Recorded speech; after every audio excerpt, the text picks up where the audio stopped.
সাবেক সকল সভাপতি জনাব প্রতিষ্ঠাতা সভাপতি ভাইকে কিছু বলার জন্য বিশেষ বলেন। প্রতিষ্ঠাতা সভাপতি বিসমিল্লাহির রহমানির রহিম। আজকের কল্যাণের সমর্পণ সঙ্গীর 12তম প্রতিষ্ঠাবার্ষিকী উপলক্ষে আজকের আলোচনা সভার সম্মানিত সভাপতি আমার শ্রদ্ধেয় বড় ভাই আবু বকর সিদ্দিক সাহেব, উপস্থিত আছেন আমাদের কল্যাণের সমর্পণ সঙ্গীর বর্তমান সভাপতি ডক্টর হাবিবুল ইসলাম, উপস্থিত আছেন আমাদের কল্যাণের সমর্পণ সঙ্গীর সাবেক সেক্রেটারি সভাপতি ও সদস্য সভাপতি আমার সালাম।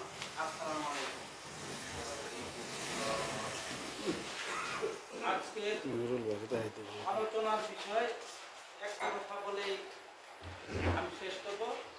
যেজন দিবসে মনের হরষে জ্বালায় মনের বাতি, আসুক দেহে আর দেখিবে না আর মিশিতে প্রদীপবাতি। বিষয়টা হচ্ছে আমরা ওই যে একটা কথা বলছে ওই যে সবার একটা বাসা থাকে, বেলা তলানোর পরে আমাদের ঘরে যেতে হবে। আমাদের ঘর তাই নাই।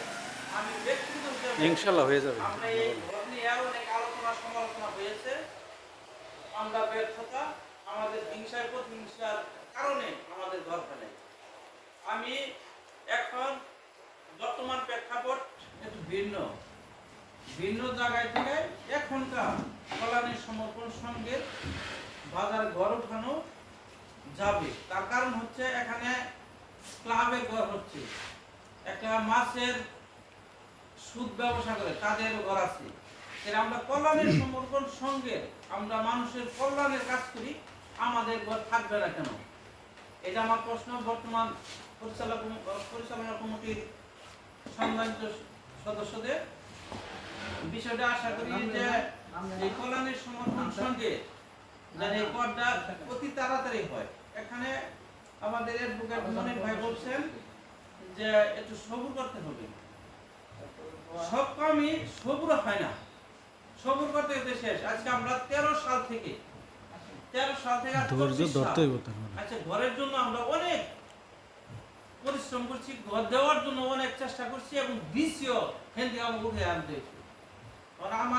আমার কথা হচ্ছে এখনকার সুপরিকল্পিতভাবে চিন্তা ভাবনা করে আমি আশা করব আমরা যত অনুষ্ঠান করি, আমরা তো ওটা তো বাধ্যতামূলক আমরা করে থাকি, প্রতি বছর শীতবস্ত্র বিতরণ করি। ইয়ার আগে যেন আমাদের ঘরটা হয়, আমরা যেন ওই ঘরের থেকে আমরা ওই শীতবস্ত্র বিতরণ করতে পারি। এই বিষয়টা কার্যকরী কমিটি সভাপতি সেক্রেটারির কাছে আমার আহ্বান। আরেকটা বিষয় হচ্ছে ওই যে ইয়ের কথা, ওই যে মাসিক চাঁদার কথা বলছি। মাসিক চাঁদা না দিয়ে একবারে দিলে ম্যাক্সিমাম বিশের একটা টার্গেট রাখুন, 2000, 5000, 1000, 2500 যাই হোক, এখন একটা টার্গেট রাখুন বার্ষিক যেন ওইটা রাইটা যেন 1 বছরের মধ্যে কমপ্লিট করতে পারে, এটা আমার অনুরোধ। আর হচ্ছে এই শীতবস্ত্র বিতরণের ব্যাপারটা আমরা মোটামুটি একে শীতবস্ত্র অনেক বিতরণ করছি, অনেকবার করেছি। 13 সাল থেকে এমন কোন সাল নাই যে আমরা বিতরণ করি। অনেক বড়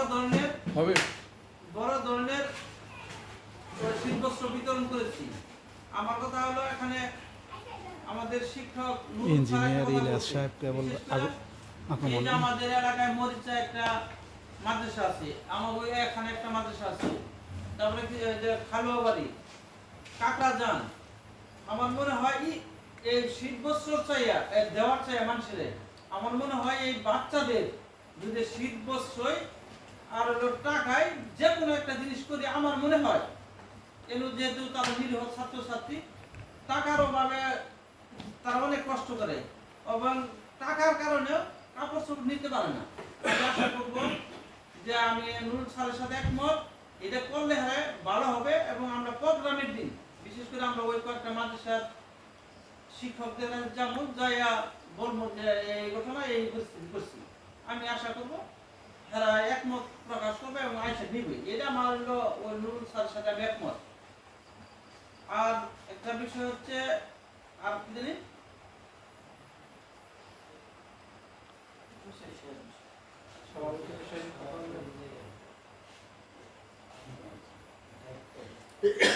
আর সভাপতির দায়িত্ব যারা হচ্ছে সেটা হলো আপনার পরিচালনা কমিটি যারা আছেন সবাই সম্মিলিতভাবে বসে একটা বসে সিদ্ধান্ত নেবে কি করা হয়।